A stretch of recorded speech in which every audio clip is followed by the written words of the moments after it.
Welcome to Bigger Than the Game with Deremy and Jose. I'm Deremy Dove, and I'm joined by my tag team partner, the man, the myth, the legend, Baseball Hall of Famer, Yeah. Jose Ruiz. What's going on, man? What's going on? I'm in the Hunting Park Hall of Fame though, if that Oh, matters. okay, you're in I put hunting. I put You put myself yourself in there. in? Okay, okay. Yeah, if we Well, calculate the numbers. I put up crazy numbers in that league. okay, And in all the right. neighborhood. I probably like 500 home runs in my neighborhood. So now you're in two. Yeah. Yes, yes. So for those who don't know, we kind of posted a little bit on like Twitter and everything, but Jose and I we didn't do a show from there, but I'll still say we took the podcast on the road Yeah. and we drove 4.5 hours one way. We went to Cooperstown to see the Baseball Hall of Fame, and man, I'm glad we talked about it, and I'm glad we did it, man. It was a hell of an experience. Yo, I was like a little kid in there, man. Like it was so cool. Obviously we're doing a sports history podcast, so me and Jeremy we're in our zone, for lack of a better term. And it was cool, man. Some of that stuff, you know, I was amazed. You know what I mean? Like, and then you just walk right in, and it's like Jackie Robinson, Roberto Clemente, Lou Gehrig statues right there, just standing there. Oh man, it was so cool, man. Like seeing some of that stuff, man, and it was just mind blowing. What was your favorite part? Um, I thought it was just awesome. Like I love the part, like you said, that opening, just having I think there's three better people to have to I kind of know. welcome you in, like those statues, than those three guys. So bravo for them. Honestly, I think the movie, when we got Oh there, we got the yes, ticket. We get there around like in the afternoon, like 1 o'clock, on a Tuesday, and like you could go in and like there's the guy with the tickets, he was like, we're showing a movie, in like 10 minutes or something. And I think it was a great way to, I honestly think everyone, you don't have to, you should start it that yes, way if you yes, can, because it just gets you feeling something. And I say, like Jose said earlier, we're sports history lovers. We love all, these major sports and love the history of it. But you cannot love history. You cannot love baseball. And there's no way that, in my opinion, you watch that I think it's like 17 minutes, that movie. yeah. If you watch, you're feeling something. You're feeling like either it'll jolt you into like, oh man, I lost this love of baseball, and I feel it coming back. Or if you don't love baseball, you get why it matters so much to our culture and our society. So that movie, honestly, for me, was like it started it off perfectly for everything else that we saw. Yeah, it was beautiful, man. It was beautiful, and it's I'm not gonna tell y'all too much of what it was. I want you to experience it, but it was just pretty much like a bunch of Hall of Famers telling you why they love the game, and why the Hall of Fame was so important to them. And it was just, man, it gave me goosebumps, man. I got a little emotional, man. Like it was just so cool to see all of those guys talking about it like they were little kids. You know what I mean? And that's what I felt like. I felt like I walked in as an adult, and then when I walked through those doors, I became a little kid. You know what I mean? Like, and Yeah. I was just like, wow, like I'm here. You know what I'm saying? Like, and I've been wanting to go for a long time. And I agree. I think that movie kicked off, and it was just like a long road trip. And it was just like we were there, and we were tired, and shout out to Deremy, he drove. You know what I mean? Like, and so, but that you're right. That got me going, and then we just started diving into the museum, and it was just some cool stuff, man. For me, my favorite part was the Viva Baseball. Obviously, man, like it was just a little exhibit there of the history of the Latin Hispanic player in baseball overall, not just in Major League. And I had it was cool. Like you walk in, they had the Spanish music going and stuff, and Hmm. you walk in, and then to the left they had like 5 or 6 different uniforms for different countries like Cuba, Puerto Rico, Dominican Republic, Mexico, Venezuela. Like they had all the uniforms. They were nice, and that looked good. And then they just kind of go into like what I really loved, and I got kind of emotional. I know you were like kind of like going doing your own thing at that point, but I was like watching. So you get an opportunity, like you could press a button, and then like a video comes up, and you can hear like whoever's being interviewed, and they were talking about like the equipment they would make up and like kind of use in those countries, man. And they had an exhibit with some of that stuff. It was like a cardboard paper, Hmm. like, you know what I mean, made into a glove. And the balls, what they did with to create like the baseball so they can play with. And I don't know if it was Juan Marichal. I think he was talking about they used to play with bottle caps, and I had a friend. I think I told you, Deremy, that day. I had a friend of mine. His dad, shout out to Frankie, man. He's a great man, and he is a great man. And he used to tell us like that when they were kids. That's how you used to play with a broomstick and bottle caps, man. And I was like, man, like how? Imagine they started playing with baseball. It was like that baseball was like a beach ball to them, Yeah, So yeah, it was just super cool, man, to see a lot of that, to see the Clemente stuff. Obviously, I've seen a lot of that at the Clemente Museum, but it was just good to re-see that, and like looking at the contract that he signed, for the Puerto Rican League, he was getting paid like $42 a week, and it's just some incredible stuff, man. If you haven't been there, I highly, highly recommend it. And we're not done there. I know we got a couple of them lined up. Hopefully, God willing, right? Like this yeah. year, we can definitely make it out to basketball and football Hall of Fame for sure. But it was some great stuff. No, and it was fun because honestly, through the wrong reasons, you've heard if about the Baseball Hall of Fame and the difference of the museum and where the plaques are. And we got to see both, and when you have a 4.5 hour trip, there's a lot of things you could talk about, and one of them was, hey, future episodes. And it's funny that we knew we were looking at like the week that we were going to record, like, oh, that'll be around Midsummer Classic, the All Star Game, and we kind of threw out Bo Jackson, and that's on the way up there, Jose. Let alone that in the museum, there's a couple like cool little exhibits Yeah, on Bo Jackson and his impact and moments and him playing both sports. And it was like we didn't know that, but it kind of was like, oh, this like kind of seals the deal. yeah. We have to talk about Bo Jackson, but I have in front of me the last folk hero. So on our YouTube, you can see Jeff Pearlman, former guest of the show. Check the archives. Check them. He came on, back then, but he wrote the book about Bo Jackson, The Last Folk Hero, The Life and Myth of Bo. That came out last year, and that got a lot of attention. And for someone who played such a short time and is very quiet, does not like the limelight, there seems to be every few years a resurgence of Bo talk, and Bo keeps getting talked about, Jose. And he's just one of those guys. I think the title of the book is perfect. He is Yes, like the last folk hero, definitely in sports. I agree, and I know. I don't know if it was season one or season two of like the 30 for 30s. Like they had the Bo Jackson 30 for 30 also. So that Yep. kind of like you mentioned, like it just brought him back into that limelight. And yeah, no, and it had us thinking, right? Like it had us thinking about, people always talk about, Bo Jackson and his days at Auburn, and rightfully so, like everything he was doing in Auburn. And but we wanted definitely to kind of like look at Bo Jackson in a different way, right? So we wanted to focus on this first episode strictly, on Bo Jackson's baseball career, which is still, again, short career, just like his NFL career, but super impactful. And we definitely want to kind of like dive into it like we do. And, but I'm excited for this, Darren, because again, like he is the last real folk hero, like the real, like last player where, social media doesn't like mess it up in a way. You know what I mean? Like and those stories and things like that. Like now we get to see everything everywhere. Like there's no players in Europe that can't even hide anymore. Like we're gonna know about them, as you can see in the NBA draft. Wemby being drafted first, and we all knew about him coming in. And before, if this was '94, like that would have been a different story. And Right. so I think it's I mean I love Bo Jackson, right? But I think I love the fact that those myths and stories are exist, and I just think it's so cool, man. And again, like I love the fact that he's a quiet guy, he's kind of cocky as well, but I just think he was the perfect guy for that to be the case. Yeah, and I think it's interesting because whether it's through the 30 for 30, like you mentioned, through Jeff Pearlman's book, or just through anything that kind of brings him in back in the pop culture talk, you're always looking at, and it's hard not to because he's a dual sport athlete. So it's hard to find someone because people compare him to a certain. He would have been this baseball player if he would have stayed healthy. He would have been this football player.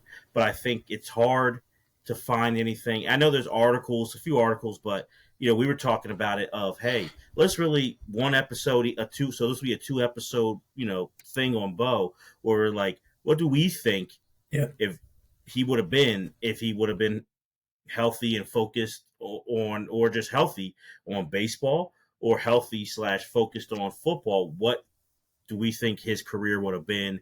Where do we think who do he compare to? Where do we think he would have wound up on that pantheon if he would have made a pantheon of all time greats in either sport? So I'm excited to do that with you, Jose, because it kind of gets jumbled up. And honestly, Yeah. preparing for this show, I kind of had to fight. It was weird. It's kind of really hard to prepare for because I'm so used to always just talking about him for both. It Yeah. was hard to separate mentally. It was 100%. It was, and and I agree. It does get like jumbled up, and because again, like that's what he's known for. He's known for being such an amazing athlete, a two sport athlete. And track. He loved track and things like that. But for professionally, it was baseball and football together, and it's hard to like separate the two. But again, like that's what we wanted to do. We wanted to do that for sure, and talk about, because you hear all different type of levels of with Hall of Fame baseball players when they talk about them, and it's like they talk about he could have been in the Hall of Fame if he would have just focused on baseball. Then you have some other guys who have a different opinion, right? And that's why I love doing the show with you, Deremy, because again, we don't even give our opinions until we do them here on Right. the show. So I'm sure it'll ours will probably be a little different. I don't know, but it's going to be a fun conversation, and I'm sure it's conversations that not only are we having on this podcast that I'm sure folks had in the past 30 years. You know what I mean? Like Mm-hmm. it's hard not to have that conversation. And when you're comparing somebody who had a short but very impactful career, and it's just like what could have been, and we always talk about what could have been here on the podcast, but this is another really really big one for sure. Is one of the biggest because I think that's why that makes him the last folk hero, is that thing of what he could have been. If he plays, he's not another 10 years in any sport.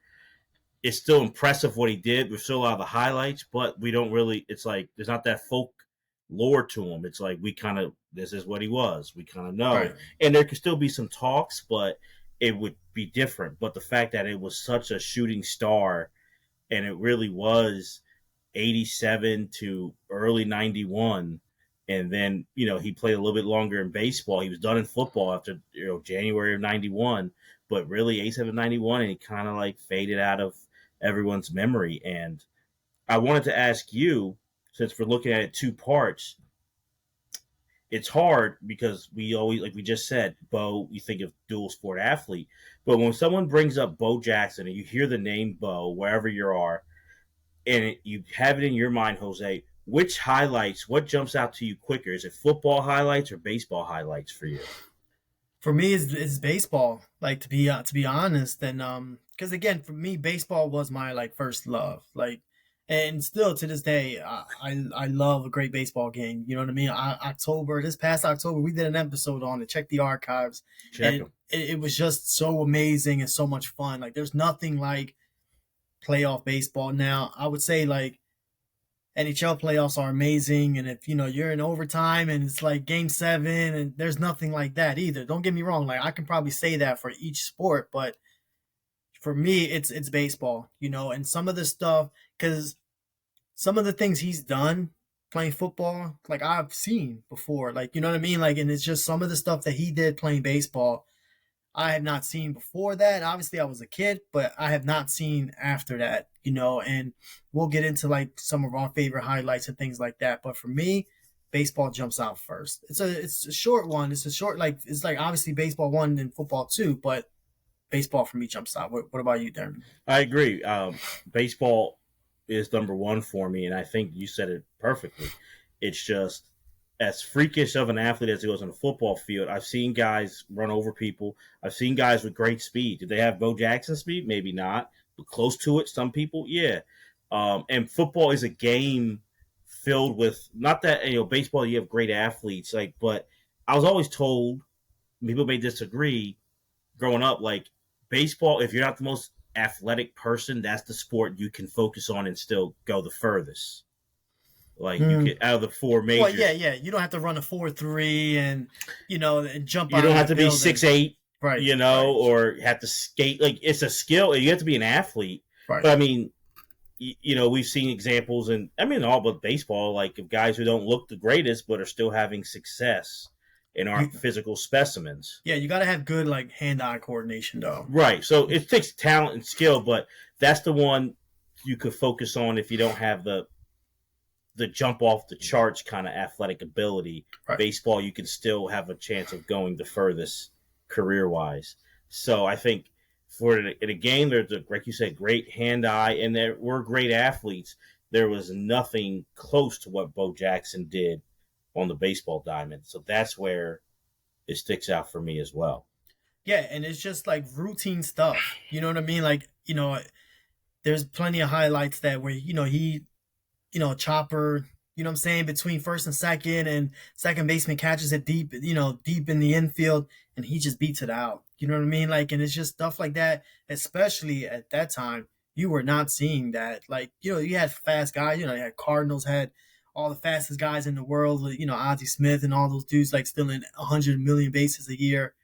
But this was different. You know what I mean? Like this was like a big dude, 230 pounds, and just flying up that line, man. Like it was just so like amazing to see. Like, and we talk about like him being like that folk hero. Like these are highlights that would never get old for me, and that's when I know it's like different. You know what I'm saying? Like, because again, like when you look at his football highlights, and you can go.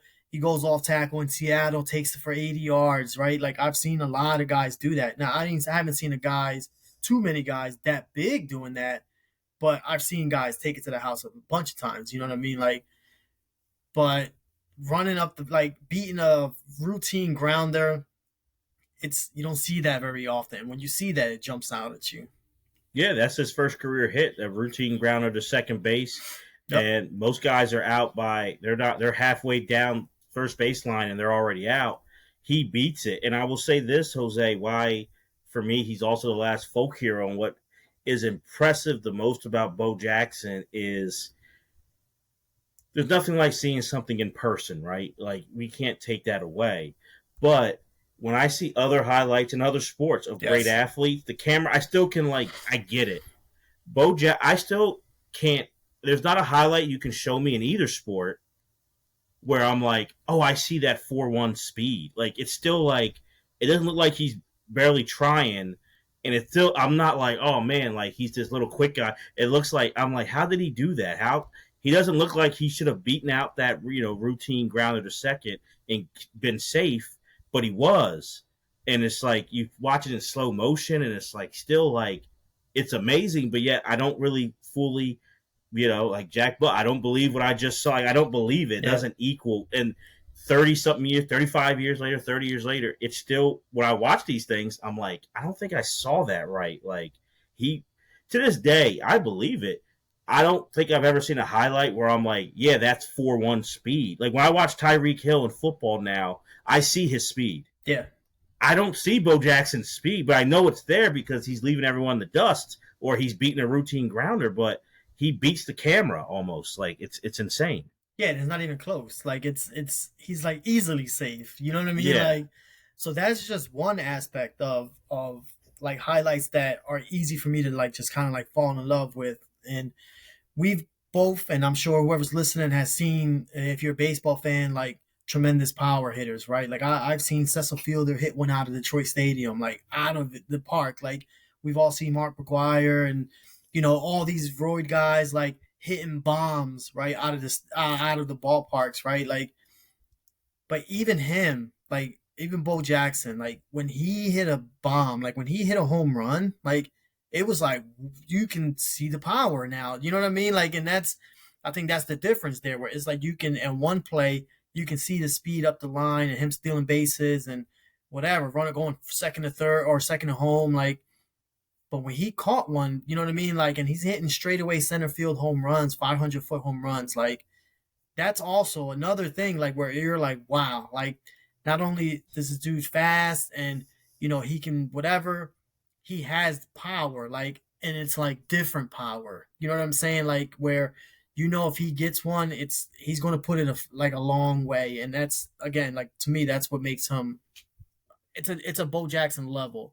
Like there's superstar, megastar, then it's like guys like Bo Jackson, and that's it. Yeah. You know what I mean? Like, and that's why. Well, you mentioned the power. I think for me, one of the things I remember when ESPN Classic was a new network, and like for their commercial break when they were getting ready to go back to whatever the program was, they would do like a highlight montage of after when Bo Jackson. We'll get to it. He struck out a lot. Yeah. Like he was really good at that too. Um, him breaking the bat over the helmet or over the knee. And as a kid, it's like, okay. But honestly, as you get older, and even as a kid holding a real baseball bat, you're a kid, so you're like, I'm sure other people, it's like what a baseball bat is made of. And with the ease, he would just break it over the helmet or over his like knee, and just every time, and just like it was like us snapping a pencil Yeah. or like a little twig, and like just what a baseball bat's made of, like that kind of oak that it has, like that's, and it was like one of those things where I would hear, like you could hear the commentators or people being like, that's amazing to see, and it's him striking out but just breaking the baseball bat, and it was like that's just a freakish kind of strength, a freakish kind of thing that you're just like, really, like he did that, and no other big leaguers were doing that, No.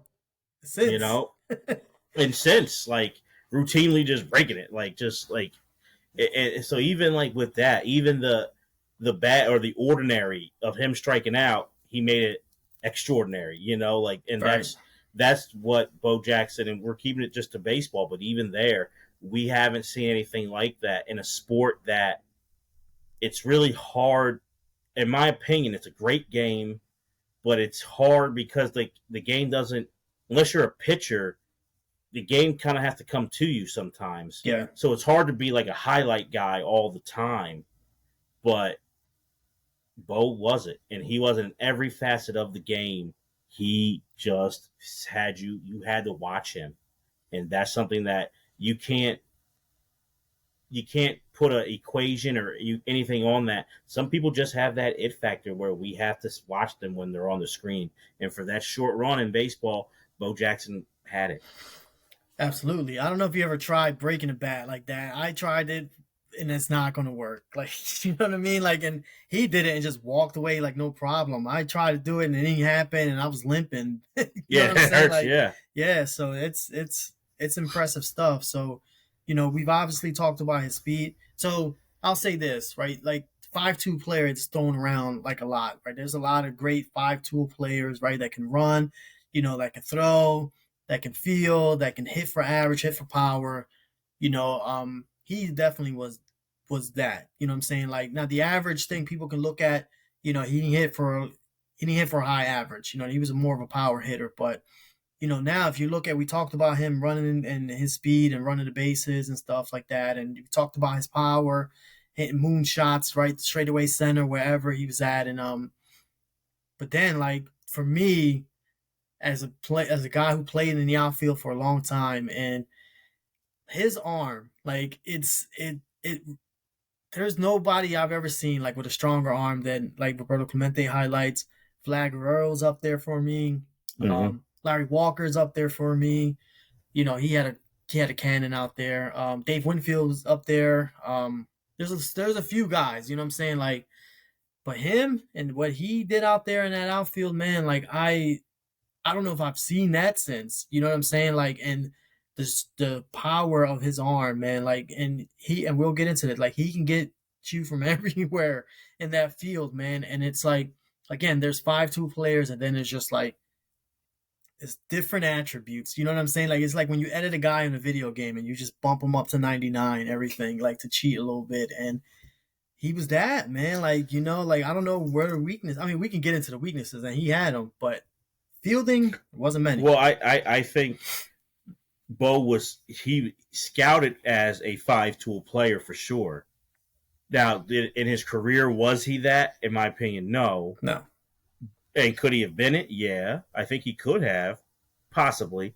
But when you look at like what he was scouted, like how to scout him, yeah, he had all of it, because what he was doing at Auburn and everything. And Jose, a big thing. So we look back at his baseball career.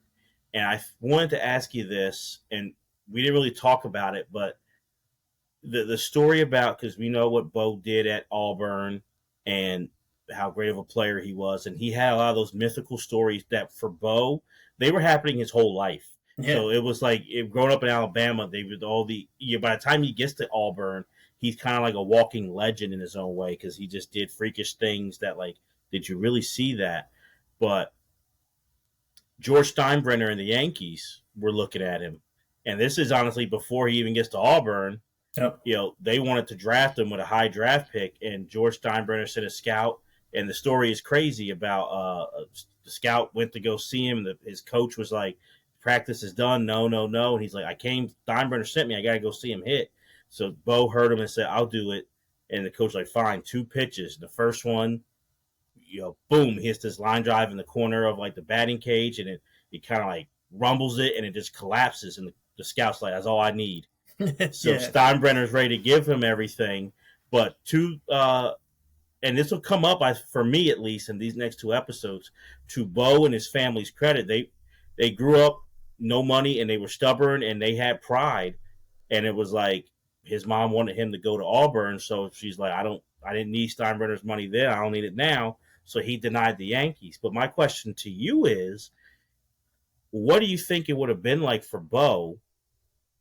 Say he does decide, I'm going to go and play for the Yankees. Or if the Yankees decide we're going to draft you anyway and we have Yeah. your Oh, rights rights. Yeah. and all that stuff. So let's say the Yankees draft him anyway, and then he's still a two-sport athlete, but then when he comes into it, he's not with the Royals, he's with the Yankees. What do you think Bo in New York is like? Yeah, they were offering him $250,000 too. Like, And willing to go up. yeah, and for him and his family to decline that again, like that was a big deal because like they were, it's documented. Like, they grew up down south, and it was a struggle. You know what I'm saying? And I'll say it that way. So kudos to them. But I can't even imagine that, man. You know what I'm saying? Because he has all these highlights, and he's, like the talk of baseball in a way. You know what I'm saying? And that run that he had in Kansas City. You know what I'm saying? Like, and no disrespect to Kansas City, no disrespect to the state of Missouri. Like, it's not New York. You know what I'm saying? Like, it's Mm-hmm. just not, like, there's not too many places that are like New York. Now, the Royals had a lot of talent. You know what I'm saying? You got George Brett there. Like, they have some players there. So it's not like the Royals were not talked about. But, you put Bo in with, and that, oh my God. Like, to be honest, like, I knew that story. I never really gave that any consideration. Because for me, it was just more of like the denial, like the decline of the money that gets me. But like, I can't even imagine. You know what I'm saying? Like, because Dion played in New York, and he was no, I don't think he was as good as Bo, but he played a little bit in New York. So, but Bo is good. You know what I mean? Like, and if he goes straight from high school at a high draft pick, I think more people are talking about him, especially with baseball. And Steinbrenner is putting him out there. You know what I mean? Like, he's not going to try to save him, and he probably trades him. Who knows? But like he knew. You know what I mean? Like, he was different, and he wanted to draft him. And if he plays for New York and has that same success in New York, oh my God, man, he's everywhere. Do you think, because I do agree. Like, it was Dion did play, but it was different. Dion was, Yeah. it was kind of a reverse. Football was the main thing, and baseball was the hobby. With Bo, like he said, baseball was main, football was a hobby. So I feel like it would have been different. And Bo had that power. Do you think the folklore is still as strong because now, like you said, you're in New York, and back in the '80s, Kansas City, it's two beat reporters. Yeah. It's like one paper, and like you said, no offense to Kansas, it's a lot smaller, and it's like, well, are the Royals on all the time? And the Royals won the World Series in '85, and Bo comes up in '86 at the end, and really fully there in '87. That's like his first kind of like full year, but it's like they're not. I don't think they're on all the time. Where the Yankees, even though they had some struggles, there's a million reporters. There's so many papers covering it. There's a lot of attention. It's New York. I just wonder then, does the folklore kind of go a little bit down? Not that Bo's less amazing, but just you're getting a lot more attention on it than you are with Kansas City. I say yes. I say absolutely yes. Because then also, I feel like when it's a smaller market, like those beat writers are like a little nicer. You know what I mean to their like teams and their players, and they're trying to build them up too, right? I don't know if he can. He goes to New York and handles that media well. You know what I'm saying? Like that may derail a whole career. You know, it has before. So, who knows? He goes to New York. He's a quiet dude. We kind of mentioned that already, and he doesn't handle that media well. They turn on him. They start beating him up, and like you know what I'm saying? Like and because again, like he struck out a lot. His average is low. High draft pick. Like you don't want to really see that. So yeah, I think it would have been different for sure. Like marketing wise, it would have been great for him, and who knows, it might not be as good, right? Like as it was because it would have been too early for him. Maybe who knows? But I think no, I don't think the folklore is as it is if he plays in New York because like you said, you see more of him. But I think also like it's like I think the media kind of like will mess that up a little bit more. I think the media messed it up, and you know what I think as well. I think Steinbrenner and him, that would have been a match made in hell. Right, two stubborn dudes. Yeah, and I think George would have loved that first. To hey, I can get you know asses in the seats. It'd been great, but and we'll dive into it more. Bo didn't love baseball. Wasn't or football. Neither of these sports were his life. He wasn't dedicated to the sport like that. He was playing off a natural talent, Yeah, and I think George wouldn't have. Not I'm not Bo cared. I'm not saying Bo wanted to do well, but Bo wasn't gonna when the off season was the off season. That was it. Bo wasn't staying later. Like Bo knew, like you said earlier, he knew his ability. Like I'll give him that, and I think George wouldn't have liked that. I think George would have hated that this guy with all this attention, and then he's not driving himself crazy. Bo would, and I'm giving you all this money, but George would not. It would have been like you said, they weren't going to. Bo would have easily been like, I'm leaving. So yeah. they just would have clashed so bad. So I think for that reason, for me, is like the biggest thing of why it's a good thing he did not go to New York because that just would have been a bad mix up. I feel. And I mean, talking about the folklore, I don't know if he plays football. You know what I mean? Like I think it would have become all baseball, and I don't know how the Yankees would have felt about him trying to play football and things like that. So it would have been different for sure, and I think it would have been different like on a negative side, not positive. So I think again, the way it worked out perfectly for him, but because he can also in a smaller market like hide a little bit. And again, like his personality is really like his introverted is documented. He says it himself. He's pretty much introverted. So again, when you're in a smaller market, like you can kind of get away with that a little bit more. Like you hit a 468-foot home run in Yankee Stadium, you're going to have 30 reporters around your locker. Like you're going to Yeah. have to stand on that and talk about that a little bit. So and I don't think he would have done that well. It's to this day, and you can see when he's like talking and being interviewed, he's still like he looks uncomfortable doing it. So, can he have done it? Yes, I think he could have, but I just think it would have been so different in regards to like the two sport thing. Um, yeah, I think it would have been totally different for sure. It's just almost like when they were going to draft Elway, but they drafted Elway, and it was like football was going to be done. You know what I mean? Like, and I'm not saying it was because the Yankees told them that's what it was, but it would have been for me. It would have been very similar to that because he probably doesn't go to Auburn. You know what I mean? So now the football is probably out the window. Yeah. No, I have a scouting report. King Gonzalez was a scouting report, was scout for the Royals, and they would have print up like his actual That might be the coolest name I've ever heard. King Like honestly, Gonzalez. King Gonzalez. Yeah, So let me read some of this to you. I'm not going to read the whole thing, bore you or the listeners, but you wouldn't bore me, but go ahead. yeah, it's true. Outstanding. So we look at physical description. Obviously, outstanding body type, strong, very muscular and durable. Don Baylor type body, but stronger throughout. Don Baylor. Don Baylor It's a good comparison. abilities Franchise type player can do it all, a complete type player. Greatest pure athlete in America today. Can run, throw, and hit with power at all fields. Has outstanding baseball tools to go with outstanding athletic body and ability. Now we get to like the longer, like the makeup. Mm-hmm. Player has never shown a real love or desire to play this game. He got off to a struggling start this year and seemed to lose his interest and desire to bounce back.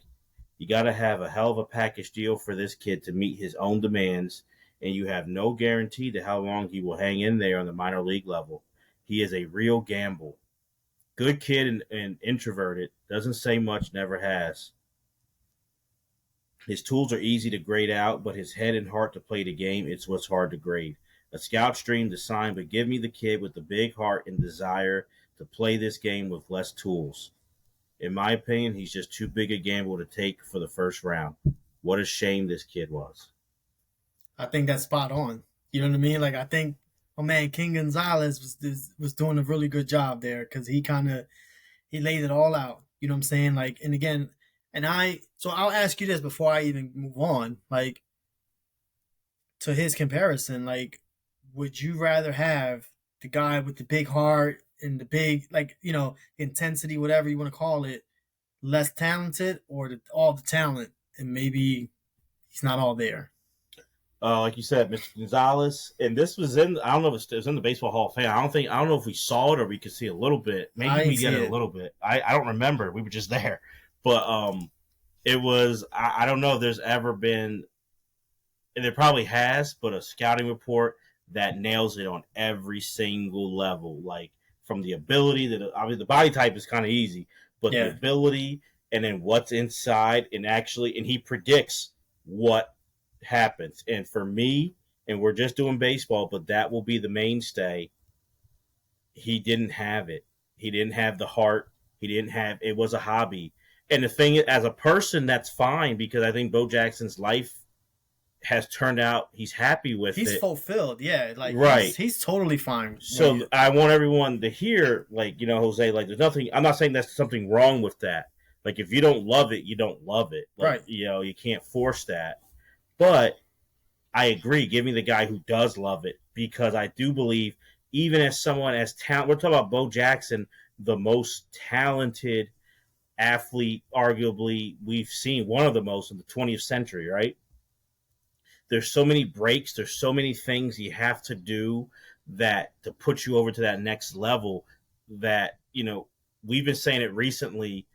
Athletes, hey, it's a difference from us. We play it when we love it, when we want to. They have to play it when they hate the sport. Right. Bo Jackson's not practicing or working out Bo Jackson never worked out. He didn't need to. Right. But that wound up hurting him. Bo Jackson didn't have a love. Bo Jackson should have stayed in minor league ball more. He had his contract. He played a few, like 50 games or whatever, maybe a little bit less. And then he had to be sent up to the big leagues. He could have used more time. This scout, Mr. Gonzalez, is right. Give me the guy with the heart every time. Yeah, no, it did. I'm taking the guy with the talent, but again, I'm going to have to work a lot harder to get this guy to play and things like that. But no, like you can't. Those are those measurables that you can't really see, And we hear about it, combine. We hear about it, NBA, like all these drafts. We always hear about this, and I can remember Ben Simmons, and I know it's a different sport, had a very similar scouting report. Like, and I don't have it in front of me, but it's very, very, you can look it up. It's very, very similar. They talked about all his ability, but they questioned his desire for the game. You know what I mean? And I remember reading that and I was like, nah, he's going to be fine. Like, and it's become 100% true. You know what I'm saying? Like, and again, you can have the greatest coach of all time. You know what I mean? Like, if the individual player is not all in, there's nothing you can really do. You're going to get spurts of it every once in a while. Somebody's going to challenge him or somebody's going to say something to him and going to embarrass him, and he's going to come up there and it's going to be all about the game and he's going to do extremely well. Then there's going to be times, like you said, like dog days of summer is going to be like third week of August, and it's been a long season. The Royals are out of it probably, and do you still want to play? You know what I mean? Like in baseball, it's not, you're not playing in 70-degree air conditioning arenas like if in a basketball game or something. But when you're in Kansas City in the summertime, Midwest, playing on that AstroTurf where it's like 100 degrees hitting you, man. Like it's different, man. And again, like he was right. Like he didn't really have that. And to your point, you mentioned it, you slid that in there, and I agree with you 100%. Like, and that hurt him big time. You know what I'm saying? Like the not working out, the not taking care. Again, he obviously did something. He worked out a little bit because you can see him like he was a Greek god statue kind of dude. Like, but if he really like fully was all in on that nutrition, all that stuff, like God knows what he could have been, man. And again, like there are rare breeds that you get the great athlete with like the heart and all that. Like you're talking about like Jordan now, like guys like that. You know what I'm saying? Like that you get the combination, and it's a like like Sonny said in Bronx Tale, man. It's a waste of talent. You know what I'm saying? There's nothing worse than waste of talent. And again, he did his thing, right? We won't be doing a podcast, a 2-part podcast episodes on him if he didn't, but it was still a waste of talent. No, and I just look at it because we can look at the certain highlights and we'll talk about our favorites, but I just think that's what'll get me all the time is no matter what you want to say, if you want to say either option, if he just would have picked baseball, how he would have been if he focused on that, or if he didn't get hurt. Either way, Jose, it's not what everyone says. Now, talent wise, did he have people compare him to Mike Trout and Mike Trout kind of talent and all that? Sure, yeah, you could say the talent. He's not going to be what Mike Trout is No, now. no. He's not going to because he's not putting that dedication. He didn't like it, and he's not putting that kind of heart into it. Where that's why the stubbornness because you weren't going to if you watch or read anything on Bo, no one really told Bo you suggested things to him. Yeah, yeah. You didn't tell him what to do because he would just bounce and leave, and he had no problem leaving. And I say this as a person, I respect the hell out of it. Yeah, yeah. I really do. And to he this was day, not a people pleaser for sure. no, he was his own man, Yeah, and I like that. So as a person, I'm not saying there's anything wrong with it, but if you're not driven to do that when the going gets tough, you're just going to keep doing. That's why I can't call him a 5-tool career guy. The strikeouts were bad. The average wasn't that great. He has a peak in '89. That's his only All Star year, and you would think, oh, he's going to keep surging. He doesn't really surge. He kind of just goes back down after that. And he had 172 strikeouts that year. You know what I'm saying? Yeah. Like that '89 season, he finished 10th in the MVP. Like he had a great season. Other if you're not looking at the strikeouts, I'm trying to remember what I think his average was like 250 or something like that. 89, 256. Yeah. So, he was never like a high average guy. I don't think he was. Can he have done it like you mentioned earlier? He could have. I don't think he ever was going to be. You know what I mean? I think it was just alley shots, doubles, home runs type of thing. And so even his best season, those strikeouts really, really stuck out big time. And again, all those breaking the bats over his head, and it was following the strikeout. You know what I mean? Like, and it was a lot of frustration there. So, and then in this game, man, like baseball will humble the hell out of you really quick. And if teams find out something that's going to work, they're going to keep going at it until you make the adjustment. And he was not making that adjustment for sure. No. And I think that's what I believe would have just hurt him is people would have found out like, hey, if he ever puts the work in, we don't know what to pitch to him. We're in trouble. We're in trouble. Yeah. But the same thing, pitch him this way. Hey, we'll take our chances. He'll either knock it out of the ballpark or he's striking out every time. And then you get to, better competition. People pick up, there's more tape on you. I just think he wouldn't have been people because you hear people now, especially even after Jeff Pearlman's book, people, recent he could have been Willie Mays and he would have been, no. Eric Dickerson and stuff. And it's like, no, he definitely keep it a baseball because it's a 2-parter. He wouldn't have been Willie Mays. No, he could have been, but he wouldn't have been. And I hope people understand what I mean is his talent's through the roof. He didn't love this. He didn't love it to do that. I think that's the difference. Yeah, and it's a big difference. Like that's huge, man. Like, you know what I'm saying? Like you were saying earlier when I asked you the question about what type of player would you take, and that hard worker, big hard guy is going to put in the work and he's going to be in the batting cage, when on days off. Like, these really super talented guys sometimes kind of like get away from that. You know what I'm saying? Like, and that's how their careers downfall, especially, I don't think Bo Jackson was the type of player, like, if he would have got that huge contract, that he would have been done. You know what I mean? Like, I don't think, I'm not saying that because that's a difference there too of like the dedication where you got yours. Now I'm good now. Like, I don't think he's that player. But again, like, there's, I think it's even worse that he knew the talent was there and he would just be like, I'm good. Like, you know what I'm saying? Like, I'd rather the guy that got the money because I can understand that, like, in a way, in a sense, like, all right, I got my money, I took care of my family, like my family's going to be good. Like, now I can maybe take it easy a little bit. But the guy that didn't even get that and still was like falling back and taking it easy, that's rough, man, to deal with.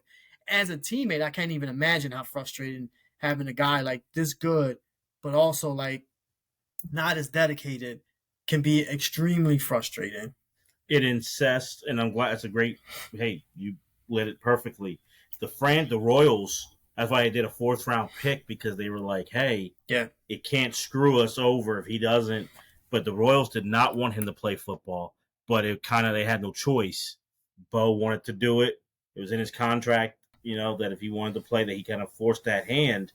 Um, Bo did not. The Royals didn't want to do it, and his teammates were frustrated. A lot of those guys, and you look at it, it's the end of that run. But the Royals, all those from the late '70s, and then in '80 they go to the series and lose to the Phillies, but they're battling throughout the '80s and they win it in '85. So when Bo comes up, it's end of '86. The Royals are the defending world champions. Right. So George Brett's a Hall of Famer, but with Willie Wilson and Saberhagen, there's some really good players. That's a really well run franchise at that time, Yes. and they knew what was up, and they knew like you're going to be missing it, and you're not going to give that focus, and also your body will be feeling it going sport to sport playing football. Like they knew what was going to happen, and they call it dead on, and I don't blame them for being frustrated then, and I would be a little frustrated now, honestly, if I was someone Yes. back then for what happened. Exactly. I mean, just think about it, right? Like, baseball season ends October, right? Now it's November, but before, when it wasn't all about Yeah, TV ratings, it was in October, right? You're in the first kind of like first half of the football season, right? You're finishing that off. Super Bowl at that time ended. It was like probably like beginning of January, and then pitchers and catchers report in February. You know what I mean? Like, your body is not you. Your body needs to decompress. You know what I mean? I don't care, you're the top athlete in the world, which he was, right? But even today, like how these athletes are and how they're training, like they're training year round and things like that. That's why you see all these Achilles injuries and things like that. Like, their bodies, they're not allowing their bodies to kind of like decompress a little bit, man, and kind of like relax. And he definitely wasn't doing that. And it, there was, you couldn't do that long term. You know what I mean? Like, I don't care what type of athlete he was. And he was a one in a lifetime athlete. Like, the human body cannot handle that year in, year out for 10, 15 years. Like, you just couldn't do that. And the position he was playing in the other sport was all like physical and impactful, and we all see how long these running backs play in the NFL, and it's just not an easy position to play just if you're just doing that. You know what I mean? So just add, it's just, it would have been way, way too much for him. He would have eventually have to like, all right, I got to let one of these go. You know what I mean? Like, so it would have been super curious to see if that would have happened, where he would have went. And I think he would have yeah, went baseball. and I think he liked baseball a little bit more. So I Yeah. think baseball was what he would have done. But I also think if he hadn't gotten hurt, I see him. He's collecting some homer just on talent, and that's how talented he was. Could he continue to get 30 home runs, maybe 35? Sure, but he's striking out a lot. And also, I think people are getting tired of it. I think franchises, after a while, you do get tired of like, all right, he's not putting that effort in. The name thing goes away. I think the thing when Bo got the hip injury in '91, because he's a freak athlete, I think the challenge of you're supposed to be retired from baseball too, and we know football he couldn't play again. I think just the challenge of I want to go out my way that kept him going a little bit Yeah, in a weird way, and I think like which I think is the most impressive thing about his career was that comeback after how bad the hip injury was.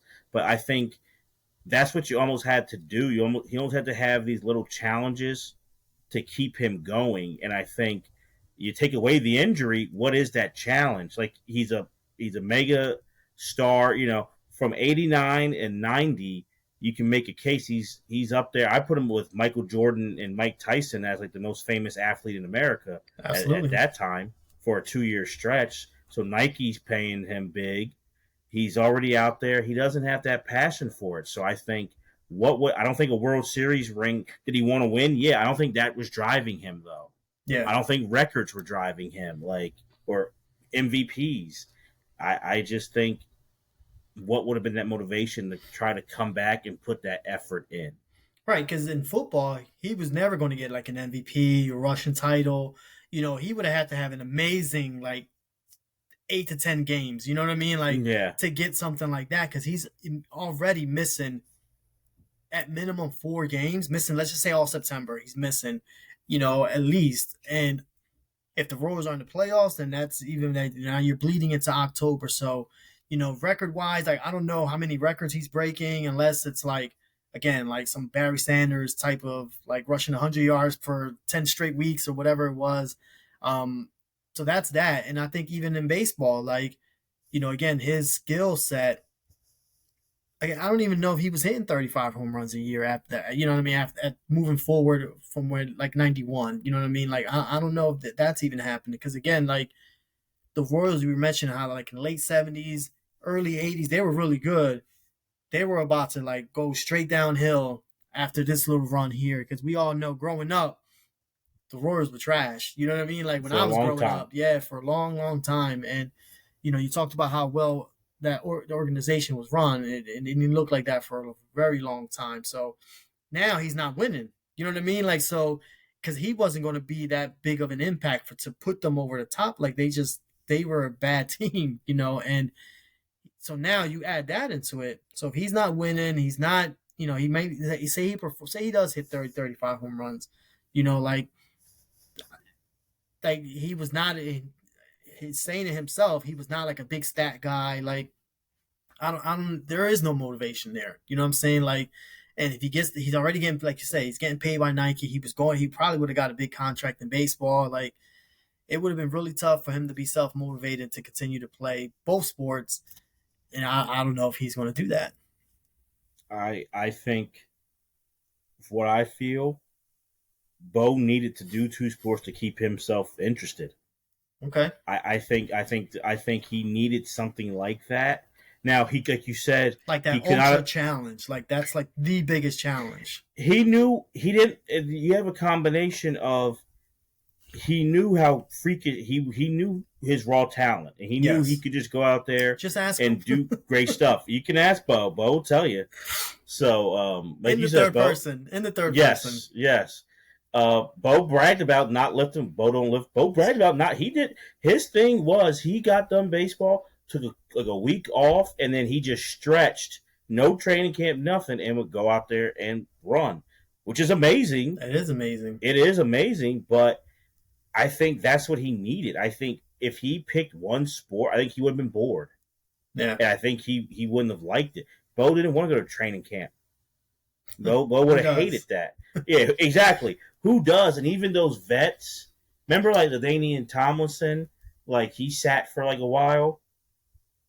Bo still would have been bored Yeah. because he got to be doing the work. Bo didn't want to do pitchers and catchers and all that stuff, and Bo didn't want to do playing He barely and practiced. You know what I mean? Like yeah, it's said like he's done interviews saying like I'm a game guy, like I'm a game day guy. And then his coaches, especially in Auburn, were always already frustrated with him, and his teammates were already a little bit frustrated with him because again, like it was just a different.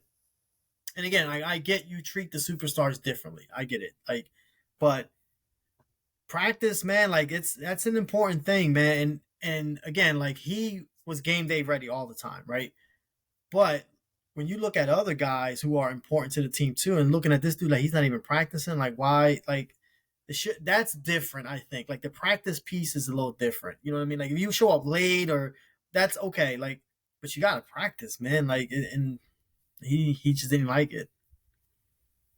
And I think that's the key that I feel like all great players in great sports, if one thing I can say about them, learn how to adjust. And I think that's where a lot of times, I mean, there's a few examples of great, all time greats who played like a short time due to whatever. But what helps them is they know how to adjust. Even in their peak, their prime, they're adding tools to the repertoire to get better. Right. But then also to keep going, hey, maybe as great as Bo was, Father Time's undefeated. So things were Yes. going to happen. So what's Bo's adjustment then? Right. What's Bo going to do? How is he adjusting his game? Even if, hey, he's in the AL with the White Sox, whatever, there's the DH. What is he doing there to get better? To be like, yeah, we want him as our DH. He's doing his thing. I wouldn't want Bo as my DH, like just constantly striking out, low average. He can get some homers, but like you said, 30 home runs, especially the steroid boom happening. Yeah. That's like I'm getting I can get this guy get 48 and 140 RBIs and Bo because Bo wouldn't have done roids No. because he didn't need it. Bo don't need roids, Or don't need so roids. he don't need roids. So Bo wouldn't have done it. And I think then GM, you're looking at it, even though you know that guy's on roids. Do I want this dude? Well, hell, even Brady Anderson getting 50 Oh, home runs yo, one year. that's the. I was literally thinking Brady Anderson in my head when you said that. I was Right? like, yeah, you could See, just get Brady Anderson to hit 50 home runs. Brady Anderson, hey, like you see Albert Bell doing what he's doing, and it's like Bo Jackson stuff is kind of like, Yeah, you know. yeah, And with less of a go ahead. headache. With no, I was just going to say with less of a headache. I also do believe between the baseball strike in '94 or the Roy, he would have been frustrated. He wouldn't have lasted. He would have retired. I could see him retiring after '94 anyway. We're on strike. Why am I going to come back? And then they're Yeah, like, Bo's on Bo coming strike. back? Yeah, Bo's on Bo's on strike. strike. Yeah. So like Bo's just done. Or if he came back and saw the Royd stuff happening, Yeah, that would have frustrated him.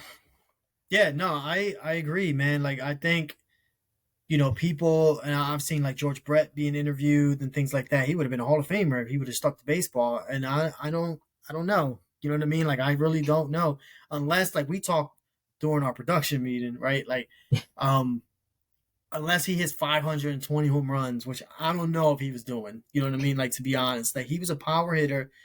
He had a lot of power, but I think, like you said, like eventually the bat slows down. You know what I'm saying? Like, and it's just that's every player. I don't care who you are, unless you're on roids. You know what I mean? Like, and you're playing till 45 and hitting 50, 60 home runs. But he wasn't going to do that. So eventually that's going to happen. Like, it's just naturally has to happen. So is he putting in that work to make those adjustments? Like you said, and I don't think he is. I think he's just going to go out and then one day just go, huh, I'm done. Like, you know what I'm saying? Like out of the Mm-hmm. blue.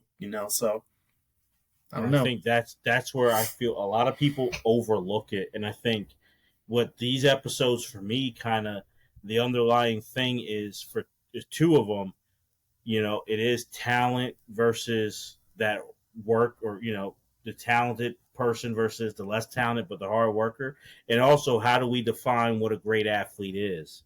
And Bo Jackson certainly is a great athlete, but what when we people are calling him the greatest athlete, is he or isn't he? And we'll talk about that more when we wrap up the 2-part show. But like, I'm curious to see what you think and other people of how you define a great athlete. Yeah, no, because it's a lot that goes into that. You know what I mean? Like, because physical attributes, like that's obviously a huge part in that, right? But the mental aspect of the game, to me, is just as important as your physical attributes, and maybe even more important sometimes. Especially in this game. You know what I mean? We're talking about baseball because again, the hardest thing in sports is to hit a baseball. I don't care who you are. I don't care No, whatever. I agree. I've seen a lot on Twitter lately that you can throw any basketball player into any sport, and then you hit Zach Levine hit a home run playing softball. That is not trying to hit a 96 miles an hour fastball up and in, and then the next pitch is a change up low and away, and it's just same arm angle. Like it's nothing compared to hitting a baseball. Maybe a golf ball. I don't know. I don't play a lot of golf, but there's nothing like hitting a baseball. It's the hardest thing ever, and he I don't know, like that's a obviously the mental aspect of it as well. Like, and that's why what I'm saying earlier, like when you get that combination, it's a scary combination, you know what I'm saying? But it's a rare combination in athletes and professional sports especially. So I agree. I think, those top athletes to me have to have both. You know what I'm saying? No matter how great physically you are, and there's other guys again like that had it all mentally. You know what I mean? Like, and they became coaches and things like that. Like, but physically weren't there, and I don't just because of that I don't consider them a great athlete either. So it's a lot that goes into that. That's a good question. It seems like a simple question, but is it? You know what I'm saying? Like, I don't think it is. I think it's a lot that goes into that, and I can't wait to have that conversation. No, absolutely. And is there a so for you? Is it more interesting to do what if Bo never got hurt for his baseball career, what he would have been, or what if Bo just would have picked baseball to talk about like where do you think player comparison wise or just overall where do you think he would have ended up? I think if it's only baseball, I think because I think we saw his career. Like honestly, like we got enough of a glimpse of what he was going to be. Like he could have gotten a little better, obviously, right? Like with experience and things like that. Like you start seeing a lot of different pitches, and you start recognizing these pitches a little more. You've been playing like 7, 8 years at that point. Um, but I think that to me, like what I always think about, it's just like, man, if he would have picked baseball, like what could he have become? Like from the jump, like we said, like if he signs with the Yankees out of high school and doesn't go to Auburn, and now he's in the minor leagues and he's just being strictly trained baseball, what we would have saw. Like, you know what I'm saying? Like that's always my thought process for both sports, but I know we're just keeping it to baseball. No, I think that's it, and I think I, I think it would have been still hard for him because I think he just didn't love it like that. I think it was something fun. It kept him from growing up. It kept him busy. It Right. kept him out of trouble. And I think that kind of kept going. Like it kept him out of trouble. It kept him busy. It was a means to an end. More power to you. Everything I'm saying about Bo, there's nothing. It's not like a character defect or a character flaw. Yeah. Like I said, I respect it, but I think at that point, I don't know who I he's not a Hall of Famer. I just don't. Yeah. I I can't don't think see so either either. way. Like Yeah. he wouldn't have been a Hall of Famer. He Hall of Fame type talent. But a lot of guys we can say have Hall of Fame type talent and aren't in the Hall of Fame. Um, I just don't. I don't think he'd be one. I think he could have gone to maybe another All Star or two. He's not an MVP. He's not anything like No. that. And if the game goes the way it goes, he really gets lost because the numbers get Yeah. crazy. So I think like then you're really if he got 30 home runs and 100 RBIs, no one's giving a damn about it. Like honestly, sadly, like no one's saying nothing in the 90s. His best season, he finishes 10th in the MVP race. And this is an era where it's not dudes are not hitting 50 something home runs. So now you start adding him in, and in the American League, oh no, he's barely making an All Star game. You know what I'm saying? Because now we're talking about, he gets hurt in 91. So then 92, he misses all those years.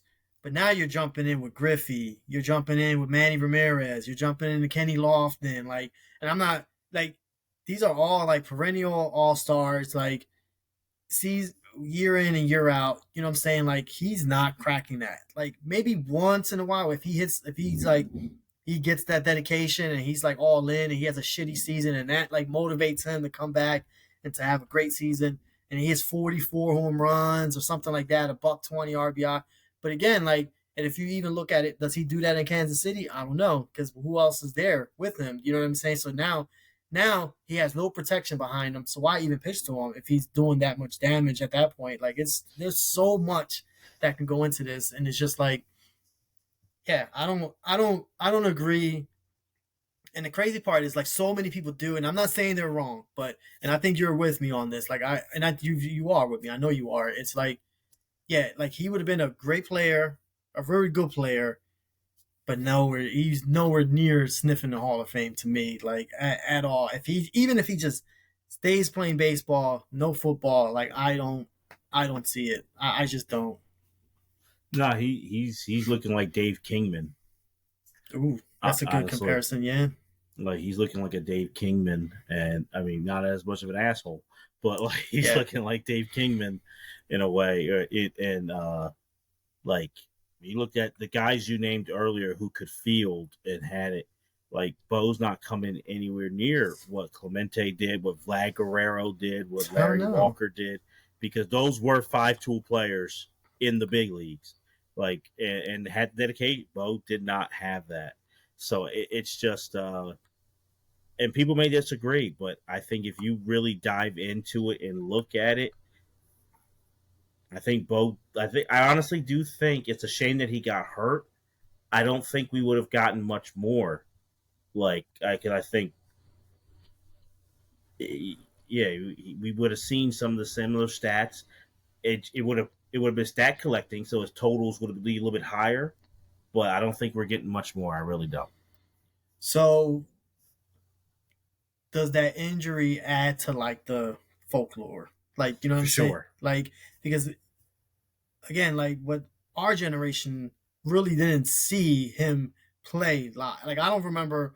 I remember watching him play, but I wasn't like I was a kid. Like, you know what I mean? Like, so I'm just hearing the stories. You know what I mean? Like, so now, like we're talking 91, 92. Like now, I'm all in. You know what I'm saying? Like I'm watching every game I can, baseball tonight, like every show. Like I'm watching all of that stuff.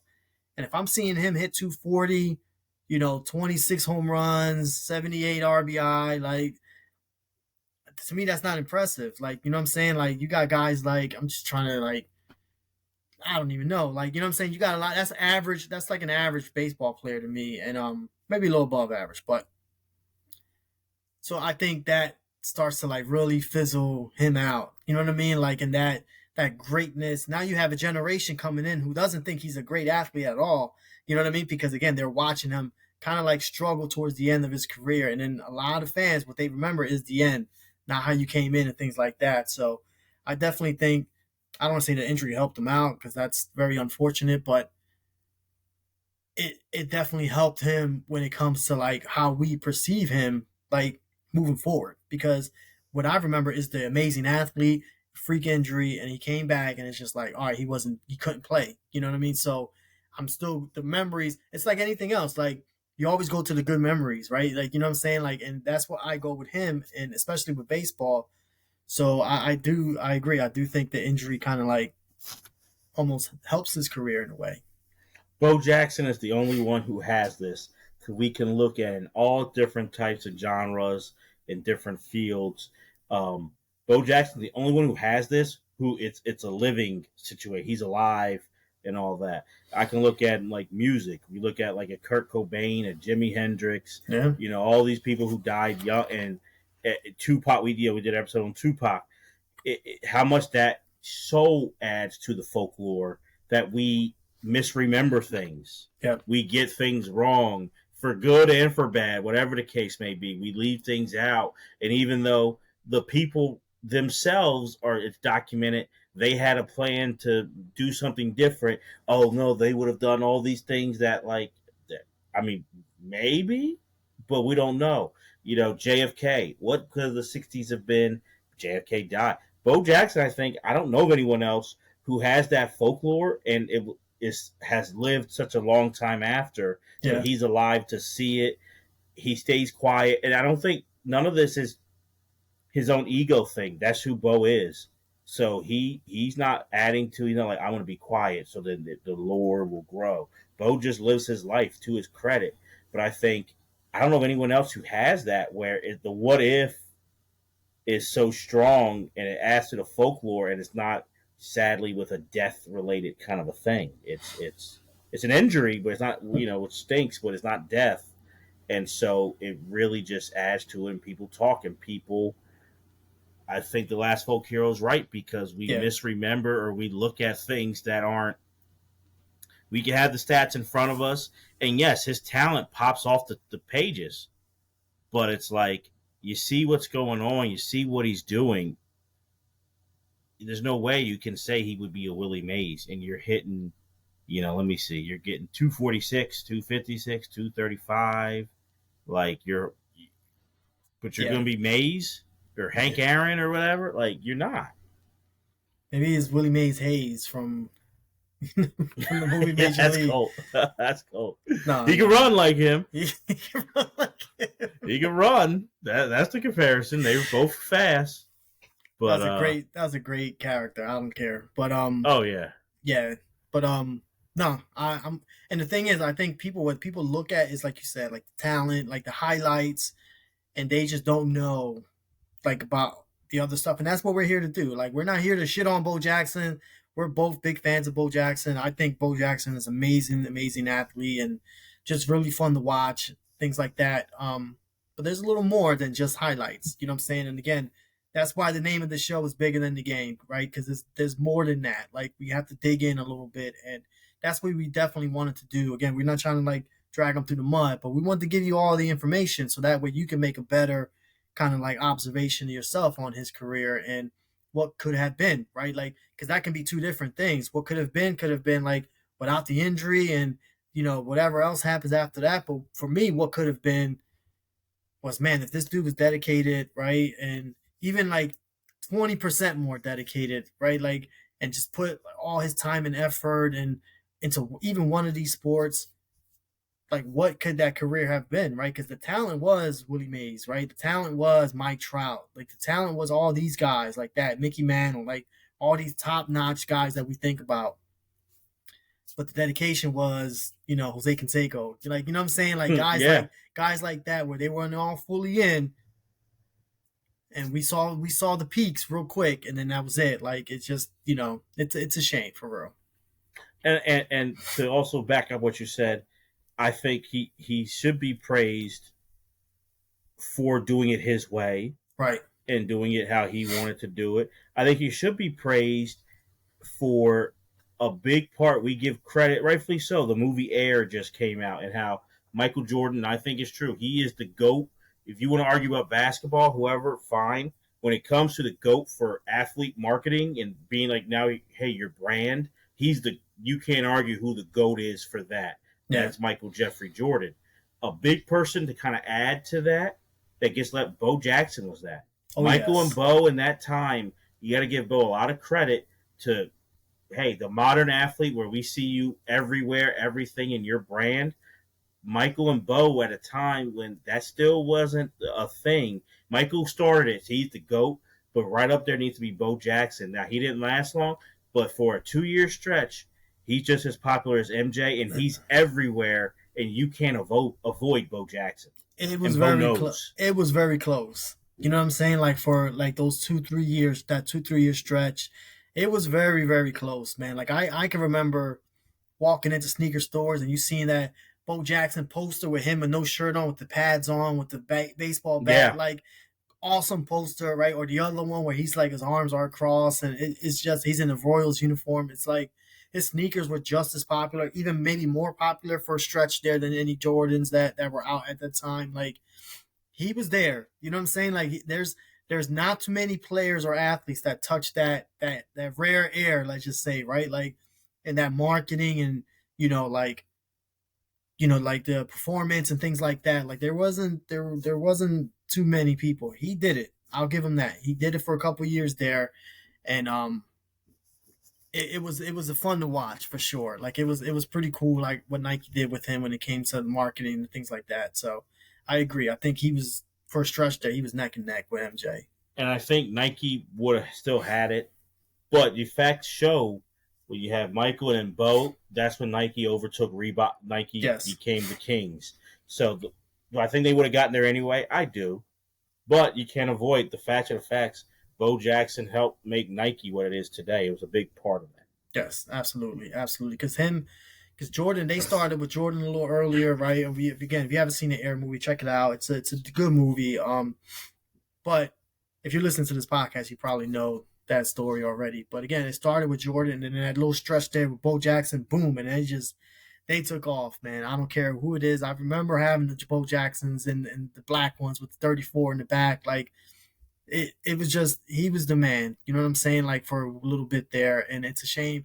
Again, it's a shame that I didn't know at the time that the dedication level where it was. All I thought about was, man, he got hurt, and man, he was going to take off. Like the injury is super unfortunate because we still got robbed out of like many more highlights for sure. Absolutely. So let me ask you, what are your favorite Bo Jackson baseball highlights? Man, I'll start with my first number one, and it's a popular one. I'm sure folks, listen to this podcast, listen to this episode, know what it's about. But for me, it's the Harold Reynolds throw in Seattle. Like, and I tell you, Deremy, like I played outfield for years, man, and there's no better feeling than throwing somebody out. You know what I mean? Like, there's no better feeling than that for me, anyway. And you know, the throw from the warning track. You know what I mean? Like, and on one hop, I don't even think it hopped. Whatever. To throw a guy out from the warning track, and not even just a guy. You know what I'm saying? Like, he was Al Reynolds was a fast dude. You know what I'm saying? Like, stole a lot of bases, and it was 2 outs, and he was running on contact. Like, so it wasn't like he was just like he got a late jump off of first or something. Like, no, it was like he was running on contact with 2 outs, and he took off. And as soon as that bat hit the ball, he was gone. And he came around. Even the announcers was like, "Oh, he's not going to have enough. Oh, he got him!" Like nobody expected that to happen. Even I think it was Bob Boone that was the catcher. He was saying he was walking up to like the pitcher's mound, and he saw that ball coming at him. He ran back to the plate and made that tag. So to me, that's the number one highlight for real. Like, that's like my number one outfield highlight of all time. Like him and that Clemente throw from Clemente from right field to third base. That was those two right there are like neck and neck for me, man. That's an amazing. I've never seen anything like that. Like, you know what I mean? Like ever, ever, man. And I don't think I ever will see anything like that. Like it's not even come close. And especially now, like especially in this game that there's not a lot of balls in play. It's either home run or a walk or a strikeout. Like you're not going to see so much action, especially like on the base paths and a lot of assists and things like that. So to me, that's number one. No, I think the interesting about that is if you watch that clip, because of what was going on, and I think camera kind of thought there's no way he can do it. Bo throws it. You just kind of see the ball traveling. Yeah. You don't really see it like leave his arm. Like you just kind of see like whatever, and the camera kind of like the ball's traveling, and then so he throws it, but that's kind of adds to the folklore, which is amazing. Like it's not even word of mouth. It's not like this is back in like the 60s or 70s where we didn't have it, maybe, or something like that. You don't really see it, but he did it, and it's one of the most amazing plays. And how shocked! I think what's awesome is Harold Reynolds' reaction to getting thrown out, because he's just knows there's no way he can do it. There's no way, even if he has in his mind the cutoff man, he can't get me. Let alone he's throwing it. There's no way. But Harold Reynolds doesn't loaf. Yeah, he's gone. He's still going. He's just thinking, yeah, I'm good. And I feel like the third base coach kind of starts saying, because he sees the ball coming, he's kind of like holding him back. But Harold's like, there's no way. Yeah. There's no way. And honestly, minus if Roberto Clemente at that point had already passed, I think minus those two guys who ever played baseball, they're the only two who would have thrown him out. Yeah. So I can't blame Harold Reynolds for thinking there's no way. And then to me, you add in what the Kingdome was and how that kind of stadium, and it was like an awkward. If you hit it into the track, like it's hard to get it. Yeah, he's running on AstroTurf, like what I'm saying. Like so, that adds to his speed, and it's an amazing. Even after the game, somebody, I can't remember who it was. I saw a doc on the documentary that Harold Reynolds was watching the replay of that and still was like, I don't know how he got me. Like, I've never seen anything like that. To me, that I can't see anyone topping that throw. To me, you know what I mean? Like, ever. What For about you, Devin? me, I think the coolest thing is I like the 1989 All Star Game, and I think Bo has an idea. He knows it's a big deal because he's an All Star. The whole nation's watching, and I think just a lot of times in anything in life, timing is, and sometimes it's just you can't predict it. So to have the '89 All Star Game, Vince Scully, President Reagan just out of office is in the booth with Vince Scully. He's sitting there, doing his thing. Bo Jackson's batting lead off, Yeah, Tony La Russa leads them off. That was you cool. know, and Bo Jackson hits that home run, and you got the greatest announcer ever, maybe in Vince Scully. You have Reagan, and Reagan, oh wow, and Vince Scully. Bo Jackson says hello, and Yeah, that's really what he did on that big stage. It was like, here I am, and then Wade Boggs has another home run after that, so it was a back to back. But then when they go to commercial break, it's when they debut. Nike debuts the Bo Nose, and what a moment! Like to have that home run with the whole nation. So now the whole nation's talking about who's Bo Jackson. You get to commercial break, and then you have this groundbreaking ad yeah, machine really happening. And I don't think Bo, Nike, Major League Baseball could have asked for a better situation than what they got that night. And I think that's like the power of Bo at that time, which is just like who I don't think, Jose, if we were sitting there thinking, all right, for this athlete, say for Andrew, if we want, what's the perfect timing to set it up, like, where you get this big, I think that would be like a fairy tale. All right, well, if Andrew's Jose's son, he gets a home run in the All Star game. We have this amazing commercial. We drop it for the whole nation. The whole nation's watching, yeah. which you're not getting that now. Nope. Baseball, like everything's different. You're not getting the whole everyone, but baseball back then, everyone was watching it. So you get the home run, and then boom, the right commercial. This great thing that just every hooked the whole nation, and the whole Nate. We'd be like, that can't really happen, but wouldn't that be nice? It Yeah. happened for Bo Jackson.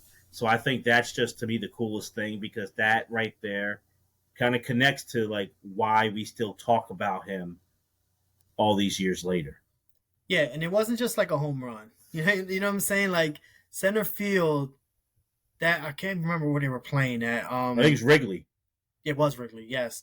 Center field at that time was 484, I believe, and he put that had to be over 500 feet. Like he put that.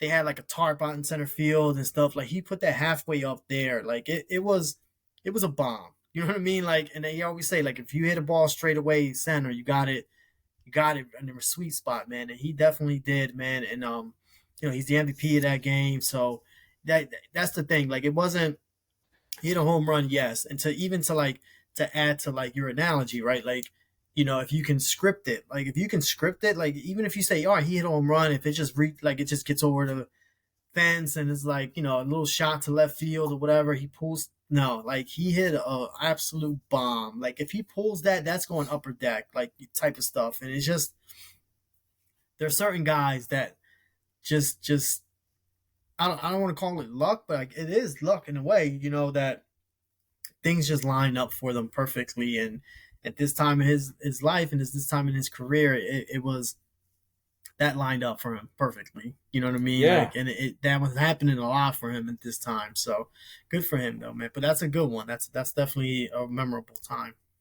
I think it just shows it just he there's a lot of like who can script this when it comes to Right. Bo, and it's like if we like I said if we would have sat there with a big Hollywood producer, they'd be like that doesn't really happen. Like you know what I mean? And it happened for him. And I think he had a run there where it's just like he has all these moments, and the All Star game was a big deal back then. Yeah. But you're looking at it, all these moments. They're not. He's someone who didn't really have a playoff moment, a World Series moment, a Super Bowl moment. Play like these are all moments that we have all these things of him, and he never really got there. And especially, I think it's really hard for people at that time. Now it's easier because everything's everywhere, but not in a big market and not social media and not all these like satellite or all these things to really break through if you're not constantly Right. on those big stages. But he did do that. Yeah, he 100% did that. And, like then Scully said, Bo says hello. You know what I mean? Like, and that was perfect because he came on the scene. Like, he was a young player, and Tony La Russa was really smart to lead him off just to kind of get him that at bat right away from the jump. And it was just, it played out perfectly, man. Do you have like an honorable mention, like in regards to like highlights? Yeah, for me, him climbing the wall Oh, in center yes. field in To Baltimore. Baltimore, yeah. It's pre Camden Yards, so that's why a lot of times I forget that's Yeah, in Baltimore. yeah, But it's one of those things that it's like it's just him. It's just that's one thing I will give him. It is amazing that in that time that he does things that defies the camera. He's not in a time where there's some pictures, black and white, whatever. He's in the late 80s, early 90s, so like we see it. You still don't quite get it, and I know there's something to you have to be there to see certain people, but there's no other athlete I can think in that time frame where I saw that. Now, there's people I can name we didn't really see. There wasn't the camera footage like a Wilt Chamberlain or whatever. Like we didn't really get a lot of them. But in that time frame, I understood what they were doing yeah, when I saw it. I couldn't do it, but I got it. I don't understand like the way he does that. That looks like almost anyone can do it. All right, you have the right momentum. You can climb the wall kind of like Spider-Man, and then it's like he's parallel with the ground for a little bit and all these things. And he does it with such ease.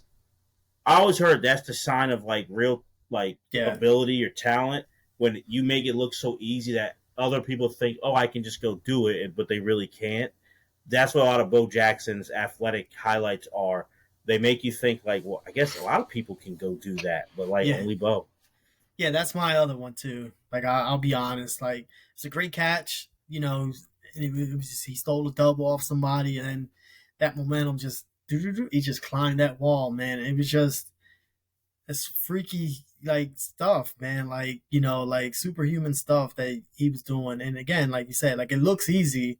Yeah, like just don't hit the wall, just climb it. Like, no, like what I'm saying? Like, and he didn't just like climb the bottom of it. It was just like pretty much almost at the top of that wall. And it was just even the announcers were blown away. Like it was a super cool moment for baseball for sure, but for him as well. Hearing Jeff Pearlman talk about in interviews, when he wrote the book last year, saying that he talked to a lot of like other big leaguers, teammates, and other players. That for the next couple days around the league, people before games were out there trying to emulate and see if they could do it, and obviously none of them could. But that's something where like they're all like, let's try to do it, Bo. Let's try to go up there and like do that, like. Yeah, And there are other professional baseball players, and they're like amazed by what he's doing.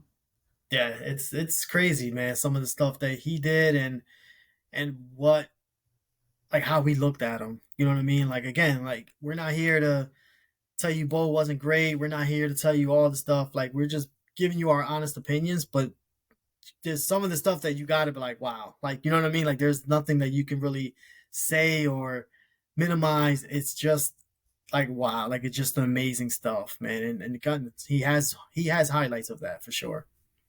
No, so this was interesting, and I think it's fun to do. It's I'll be honest with you, like I said earlier, and the listeners, it's a challenge in a way Yeah, because you so just want to compare and talk about them both. But I think it's really let's look at who the person was, and also let's look at these sports, and we'll figure out which one do we think he was better at, which one he had a shot at making a Pro Hall of Fame more, and honestly, like we've been saying, what is he the greatest athlete of all time, and what makes up our definition of a great athlete? So, I think he kind of encompasses so many interesting things that like we can use today and kind of like look at and being like, oh, this is how we talk about athletes. maybe this is how we should talk about athletes or how we Right. should look at athletes, you know?